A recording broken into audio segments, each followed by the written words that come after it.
little pet that he's all good, but strangely can't find an explanation for why the sword reacted this way. The bloodstains on the sword vanished moments after. He picks up the blade again, only to find himself astonished how light it feels. It turns out the weapon adjusted its weight and balance according to the needs of the user. This time Arthur tests it out, only to perform his swings flawlessly without any trouble. Even the length and handle have shortened to accommodate for the boy's stature. It's the perfect kind of weapon. In his past life, he's had many invaluable swords, but none could compare to the synchronicity he feels with this one. Arthur decides to take another swing at the barrel, this time cutting it clean with a precise slash. The barrel is sliced in two instead of getting smashed from the sheer weight the previous time. It's a rare case for master artificers to create wands having the ability to bond with their user. The weapon in that example would adjust to the needs of the user, allowing for better mana manipulation. However, the boy never anticipated for a sword to have a similar property of binding to its user. This makes him question the sword's previous owner. Right then, his father and Vincent come along searching for the boy. They want to leave since it's getting late. Arthur rushes to their sword while picking up another sword. He's happy that Sylvie picked out the best weapon for him. Even his father is impressed that he was able to scavenge something to his liking. Arthur claims that he finds this weapon to be perfect. Vincent isn't really impressed since the boy chose a common sword that would never sell at any stall. Unsheathing the blade, Reynolds tests out the weapon to get a good feel of it. Vincent asks for his opinion. Reynolds points out the flaws of the weapon rooted in its weight distribution. At the same time, he thinks it's the perfect weapon for the boy. He returns the blade to his son and questions the stick he's got attached to his belt. As much as Arthur wanted to play it cool, things have just messed up. Maintaining composure, he tells them that he liked the stick to be a good practice tool. Vincent is surprised because he's never found this thing laying around. Inspecting the cane for himself, he asks his assistant if they've got any records around. James explains that one of the merchants sold them with a story about a crazy old man.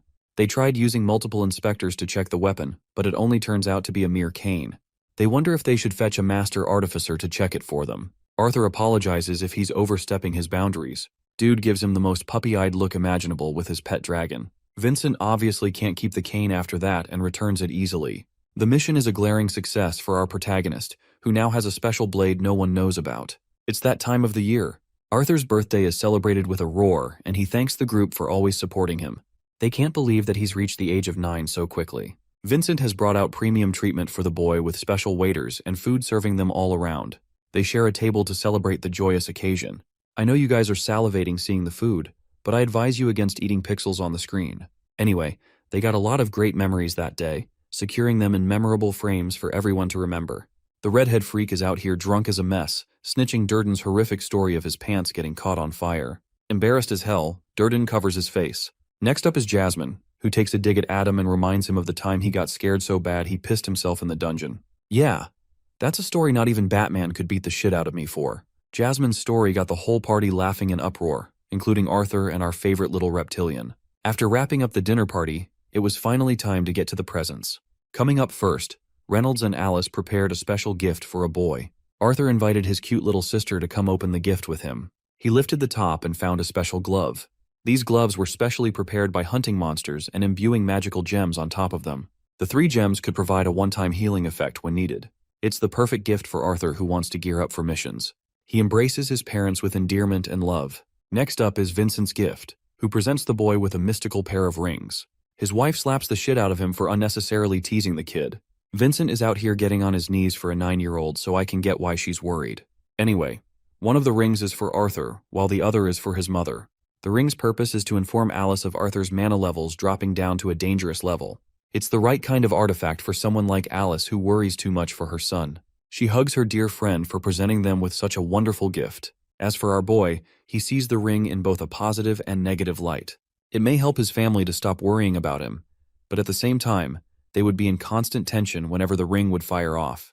Next up is Adam and Jasmine's pair, who are ready to one-up both their presents. They wanted to follow Vincent's train of thought and already knew about the boy's monstrous strength. That's why they got something for the entire family to enjoy. It's a sound transmission scroll, and they cost quite a damn bit. Jasmine kicks the idiot for ruining the mood. Getting back to his speech, the redhead explains the usage of the scroll. It allows for a one-way communication path which would go along well with the rings. Infusing mana into the scroll and then recording a message is the only requirement. Then, as soon as Alice gets the message, she can reply one time. After the message reaches Arthur, the scrolls will unfortunately vanish into thin air. Have you ever thought about our phones being a blessing to our world? Arthur has to go through so much for just one message. Arthur's application test is just one day ahead. His father is excited while his mother only wants her son to be safe, no matter his rank or status. She kisses him with tear-filled eyes. His parents have so much love for him that he can't help but promise them of his return. The party ends with the group leaving. Jasmine in particular catches Arthur's attention as she waves him goodbye. That night, he found himself wide awake, despite trying his best to sleep. He had come to the realization that he possessed an invaluable family, people who treasured him and supported him through thick and thin. The boy wanted to treasure this family and fight his every breath for their betterment. That's what fuels him to become stronger, even stronger than he was as king. The following day, Arthur is out here having a really tough time handling Sylvie, who doesn't want to take a bath. The little dragon is just like my cat, causing a temper tantrum every time. Arthur is frustrated that she's using mana to repel him, which is relatable. Dude goes full power by using his own mana and drags her sorry little ass into the tub. We can just see Sylvie's tear-filled eyes and a feeling of betrayal as she drops into the tub. Arthur makes sure to see her plop down. After the bath, he gets all ready to go. But look at Sylvie's eyes. The little girl is pissed as hell. His parents feel so proud of their son for dressing up as if he were a high-ranking adventurer. Reynolds trusts in his son's powers and reminds him not to get overconfident. And when things get tough, Jasmine can always help him out. Arthur promises to do that. Among them, Ellie is the most distraught because she doesn't want her brother to leave. She's got a crying face, sobbing for her brother and begging him to stay. Alice can't even bear to see the sight and turns her face away. Alice does her best to comfort Ellie, telling her that they'll be back soon. But the girl is stubborn as a knot and refuses to let up. The boy gets on his knee, leaving a very important job for Ellie to do in his absence. He wants her to protect his parents while he's away. In response, she meets him with a tender hug, crying her eyes out. She tells him about the fruits of her practice, and how she can see the little lights he was talking about. Ellie is prepared to protect their parents for him. Reflecting on the moment, Arthur expresses that he had been absent in a large part of his sister's life. While it kills him to leave, he wants to become stronger for the greater benefit of his family. Alice hugs him with a worried look as well, promising him that they'll all be okay so he doesn't have anything to worry about. The sentimental moment draws to an end with Alice reminding her son to keep the ring on at all times. As Arthur grips the door handle, his parents see him off, sharing their undying support for their son. The moment the door closes, Alice is seen breaking into tears. Outside, Jasmine was waiting for the boy. She asks if he's good to go at last. Arthur puts on his voice-altering mask, donning his iconic look, and the real adventures begin. They arrive at the Adventurers Guild, where a whole bunch of people are scouting for conjurers and augmenters. Sylvie is already exhausted, and the journey hasn't even begun. Jasmine observes the beast and claims that she looks different from last time. The boy expresses that Sylvie is actually capable of altering her appearance to a certain extent. Currently, she's modeling a black lizard instead of a dragon. They come across the receptionist's desk, where the lady welcomes them to the guild hall. Arthur wants to speak, but Jasmine merely slaps a note on the desk, expressing her request to sponsor the boy for his rank examination. The receptionist lady is seen pressing a button before exiting her quarters. She leads the way, sharing how they've got a bunch of examinations taking place today. As for sponsors, they're ready to bump them at the front of the queue to cut out the waiting time. They follow her into another room. Arthur is seen catching a bunch of people staring at him. Jasmine tells him to just keep up for now. They enter a second hall where Jasmine's request as an A-rank adventurer is expressed for a rank examination. The gentleman knows enough about Jasmine and is ready to accommodate them. He asks about her father, but apparently, Jasmine doesn't seem to take a liking to the guy. Caspian introduces himself as the manager of the branch. He tells them about the application process that is usually accompanied with an inspection and then a practical test. However, with Jasmine's special request as an A-rank adventurer, he's ready to skip those steps to make it easier for the boy. Arthur observes her reaction and wonders if the Flamesworth family really carries that much weight. With the extra steps gone, the only test remaining for Arthur is to face off in a mock duel against one of the examiners. Caspian judges the boy to be a fighter or augmenter type.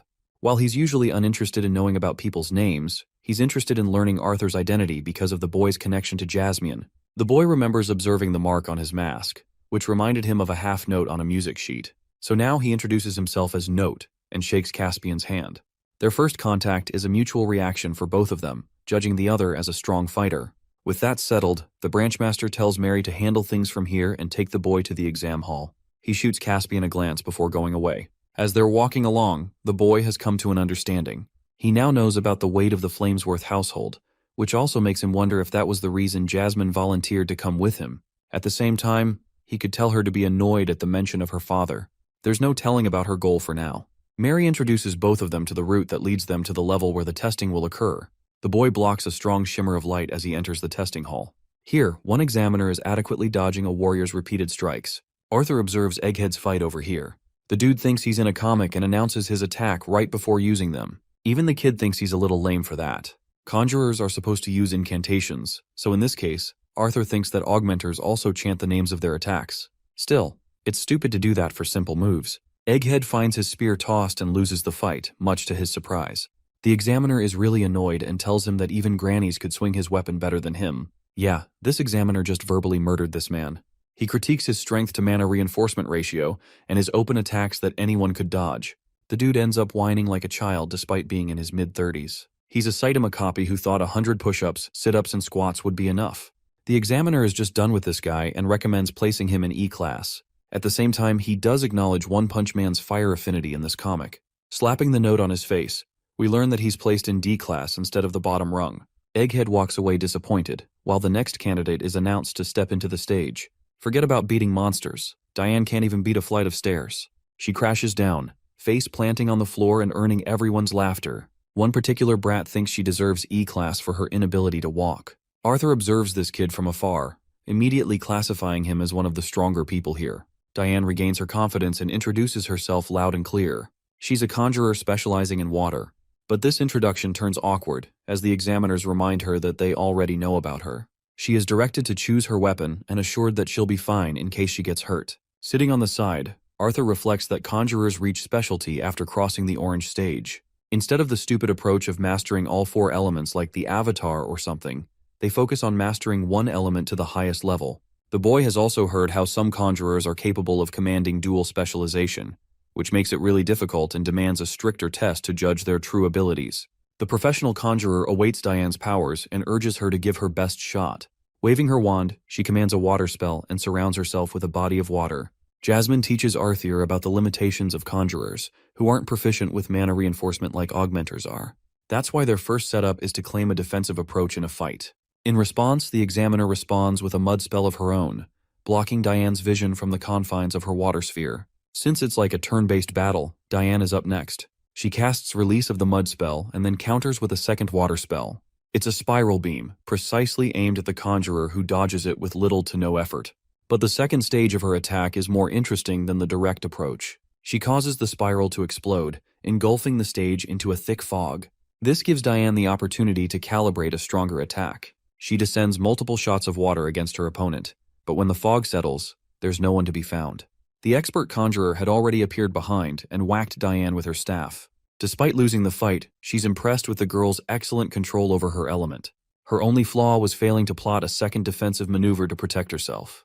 The rest was great. This performance earns Diane into C-class for her age, something that Arthur thinks is very commendable. Coming up next is Elijah Knight, but for some reason, there's an issue with their name.